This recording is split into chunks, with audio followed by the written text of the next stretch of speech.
Hi, how you doing and welcome back to a video on the channel. What we have for you today is our preview video going to Game Week 38. The final game week of the season is here. We're going to take a look at how my team did in Game Week 37. First of all, before we look at the fixtures and my thoughts regarding team selection and transfer advice for this final game week. If you are new to the channel, please do like and subscribe. The support has been awesome all season. I really do appreciate it. It's a small channel, still trying to grow. Let's take a look at my team. So as we get the points on the board, it was a really good game week. 125 points is an awesome score, especially because I didn't have the bench boost and I was battling a lot of players at my rank who did have the bench boost active. So with that in mind, a red arrow of 4k isn't too bad at this stage because, you know, a lot of people had those 9, 10, 11, maybe even more extra points coming off their bench. And the one transfer I did make was Fabian Schär to Gvardiol, who got me 27 points. And without those 27 points, or, you know, let's say 20 points if I brought in Gabriel instead, you know, from the bench, I really would have had a bad game week. And it's so tense at this stage of the season because any single move can just destroy your rank. As we found out a couple of weeks ago when I didn't captain Haaland when he scored 4 goals, captain Isak instead, and Isak missed that penalty. Those sort of slight decisions really do matter, and it's so hard to gain rank at the moment, really because a lot of players who are at my sort of rank are so engaged in the game and do have similar teams. So like we said last week, I think top 50k would be an absolute massive achievement this season.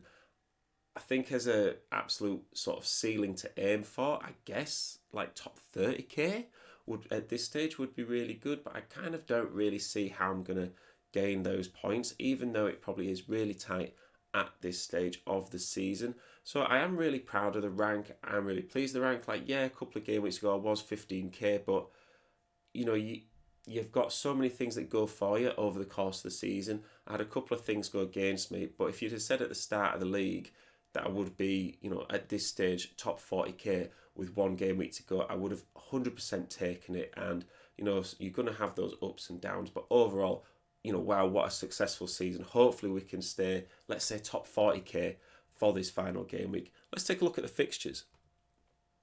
So the fixtures on the board there are pretty good overall, and the most exciting thing about this game week is that they all kick off at the same time, so you can really get engaged in those games as they're happening. I think in terms of captaincy, it really depends on what you want. I'll be captaining Haaland because I'm trying to maintain rank, and the risk to reward just isn't there at this stage for me personally. I think if you are aiming for a good rank, like a better rank than what you're at now, I think if you are chasing in a mini league or maybe not happy with how your season's gone, you could totally captain someone else. And there are a lot of options to have because this game week is the game week where there are loads of high scoring games. There just always are. I think if you wanted to go for someone, I think a Liverpool player, maybe even someone like Trent or Salah, playing at Wolves at home, Klopp's last game, there are going to be goals there. I think Spurs away at Sheffield United, you know, there are going to be lots of goals there. I think if you had Son and captain Son, that's a good option as well. Maybe even Arsenal at home to Everton. They need a win. Now, the title is looking a little bit unlikely, and it's the sort of game I could see a draw. Could see if they know that Man City are winning early, could maybe get in their own heads. I don't know. I think Everton are also playing well, but for me, I think it's either a Liverpool player or a Spurs player if you're not going for Haaland. So my team for this game week looks pretty good on paper. I do actually have 2 free transfers still though, and I think 0.8 million in the bank. I have done the maths and I could take out Anthony Gordon for Anderson from Newcastle, who is playing, and I would be able to upgrade Pedro Porro to Trent. Now, do I think Pedro Porro is going to score more points against Sheffield United than Trent is against Wolves at home? Now, that just seems like a real toss-up for me. Trent is definitely going to play, and Liverpool are going to be motivated to try and win for Klopp's last game. But Sheffield United are just so poor, you know they're going to be down. Now, I could, you know, still maybe get someone involved elsewhere, but let me know what you think in the comments, because I do want to use these 2 free transfers.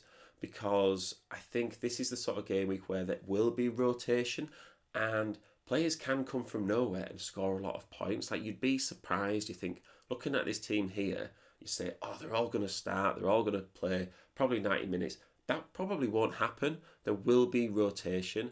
I probably will bring in Watkins for Gordon off the bench anyway, because I just think, Gordon away from home isn't as strong at home. And, Watkins is still trying to get as many goals as possible, getting the England squad.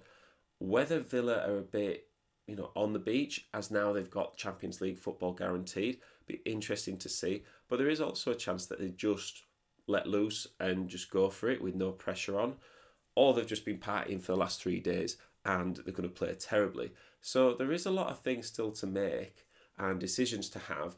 But I think for me, I will just be waiting for the deadline, and I'll just be making last bits of transfer news and team selection based on what comes out, because there is the most likely time of the season to sort of get this team news. So if you are making transfers and you're not reliant on team value, I would just wait until the deadline.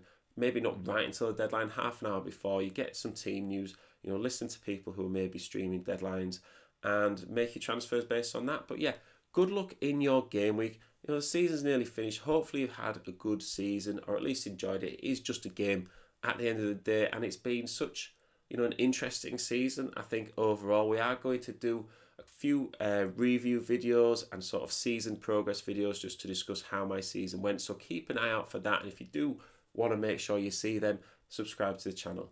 So thank you very much for listening. Good luck in this final game week. Hopefully you get the rank that you want, and I will see you in the next one.